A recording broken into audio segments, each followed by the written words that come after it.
It's nearly 50 years since a man first landed on the moon. How significant is it that when we look up at the moon to realize that there were actually men there at some point? And do you think we take that for granted?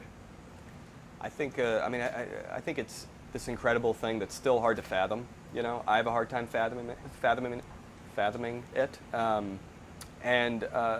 But I remember actually, you know, even during the process of making this movie, every time I'd look at the moon, it seemed to speak to me in a different way than it had before. I think it has something to do with learning just how hard this enterprise was, realizing that I'd almost taken it for granted that people had walked on the moon.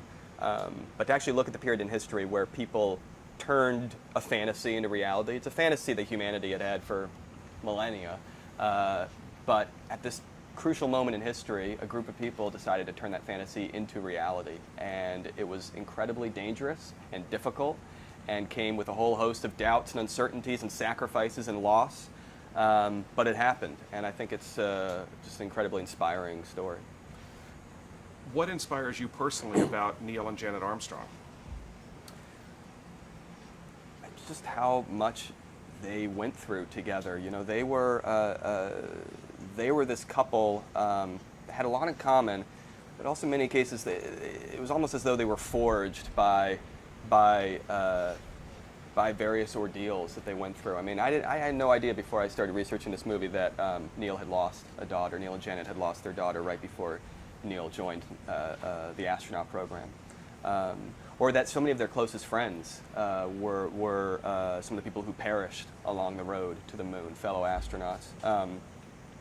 Or the brushes with death that Neil himself had had, and how Janet had to deal with those on her end. I mean, just the sacrifices that they as a couple and their family as a unit had to go through during this sort of 8-year period that the movie covers. It's just it was sort of eye-opening for me. You also, part of your vision for the movie was to show how dangerous it was. You know, for people who have only seen the trailer, what can they experience in terms of the excitement level that people can find in First Man?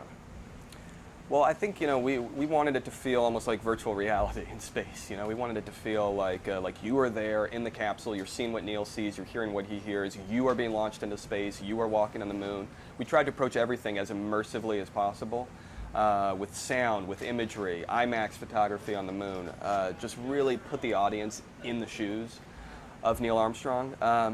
But I think also what was even more important to us was the personal story. You know, that at the end of the day, this was a story about human beings, ordinary people who were thrust into extraordinary circumstances, and how they had to find a way to balance life on the ground with life in space. And so I think the story of Neil and Janet, you know, as beautifully played by Ryan and Claire Foy, I think that's an endlessly inspiring story. Could this movie have been made without NASA's cooperation? I don't think so. I think this movie depended on NASA in so many ways. I mean, NASA was generous enough to open their doors to us completely.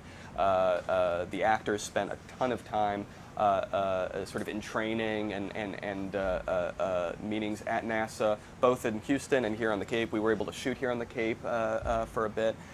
We had astronauts on set as we were shooting to kind of make sure we were getting things right. People like Buzz Aldrin and Mike Collins and Al Worden, a later Apollo astronaut. We spent a lot of time with Neil's family. His sons were incredibly helpful. His ex-wife Janet, who Claire Foy plays in the movie, was incredibly generous with her time.